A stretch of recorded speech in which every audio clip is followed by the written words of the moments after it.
Why Greenland? Why now? Imagine trying to buy an island in 2026.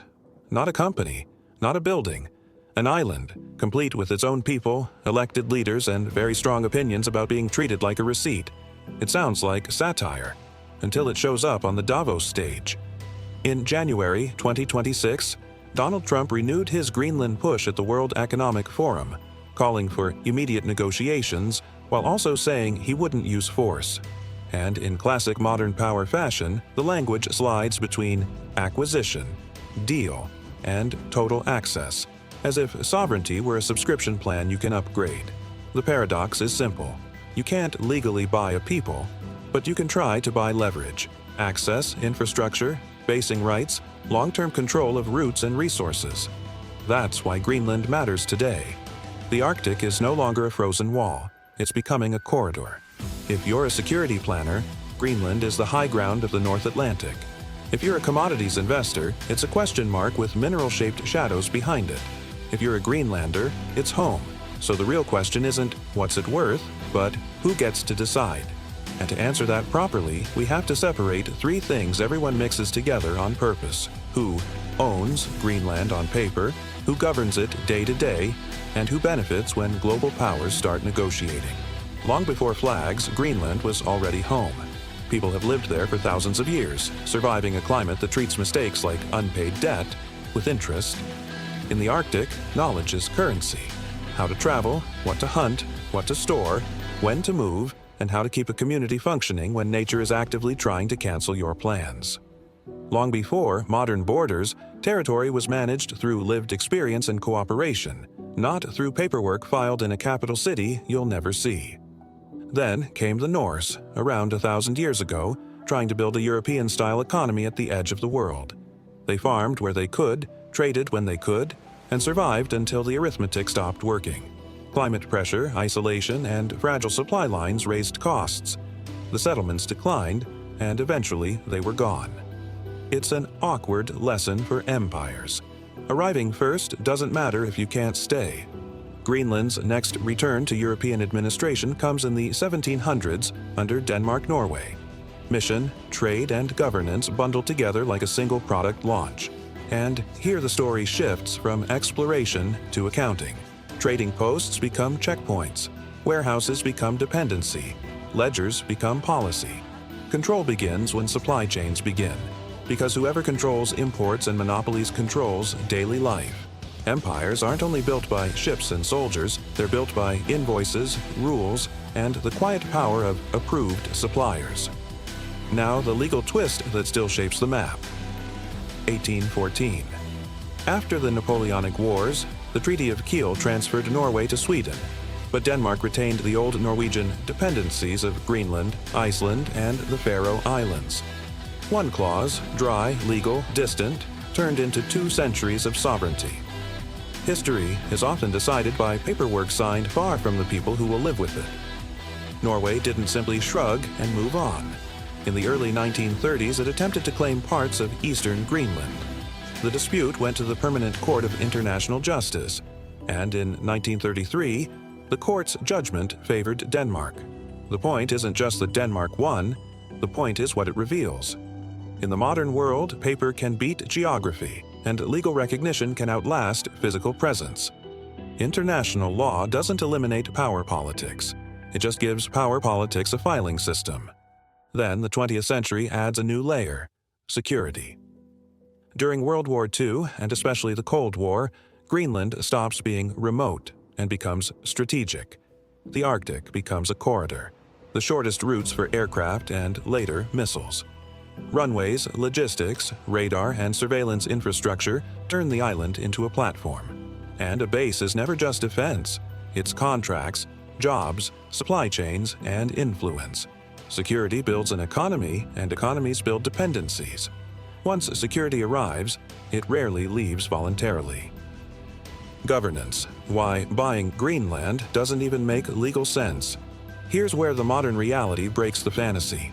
Greenland is a self-governing territory within the Kingdom of Denmark.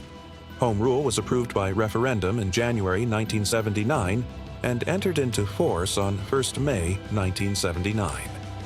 In 2009, The Self-Government Act expanded autonomy further. Denmark's Prime Minister's office notes that the act recognizes the people of Greenland as a people with a right to self-determination under international law, and the act itself lays out Greenland's institutions. Inatsisartut as parliament, Nalakersuisut as government, and Greenlandic courts in fields it takes over. What remains with Denmark? In practice, foreign affairs and defense remain with the Danish state unless mutually agreed otherwise. Danish officials reiterated this in January 2026, emphasizing that Arctic security talks must respect Denmark's territorial integrity. In other words, sovereignty sits with the Kingdom of Denmark, while broad domestic governance sits in Greenland. That's why the phrase "buy Greenland" is rhetorically explosive but legally clumsy. You can negotiate access. You can negotiate cooperation. You can't check out sovereignty like it's a cart of groceries, especially not over the heads of the people who live there. Money and resources, the part the world actually cares about. Now we do the money of power part. Follow the cash flow. Greenland's economy has a heartbeat, and it starts with the sea. According to a European Parliament research brief, seafood exports account for over 90% of Greenland's total exports, and Greenland's own statistical agency emphasizes how dependent export earnings are on fishing. That means one industry carries national revenue, jobs, and political pressure, especially when global prices swing.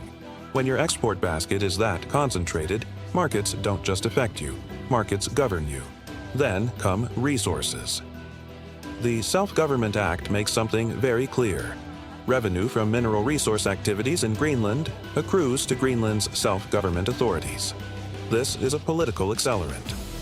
If mineral revenues rise, they can expand autonomy, reduce reliance on Danish subsidies, and reshape the independence debate. But mining in the Arctic is expensive, slow, and controversial. Locals weigh jobs against environment and culture. Investors weigh risk against upside.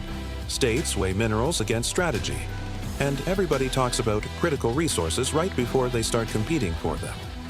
Add shipping routes, and you get a geopolitical cocktail. If Arctic shipping grows, ports and choke points become bargaining chips. Geography becomes a balance sheet. And because the Arctic is a security theater, shipping routes don't just move goods, they move influence. One finger tracing a route on a map can represent billions in trade and billions in leverage. This is why Greenland keeps returning to great power conversations. Not because it's empty, but because it's pivotal. Not because it's for sale, but because access is valuable. And access can be negotiated in 100 ways that never use the word purchase. Nowadays news, Trump, Davos, and the real test. Now back to today.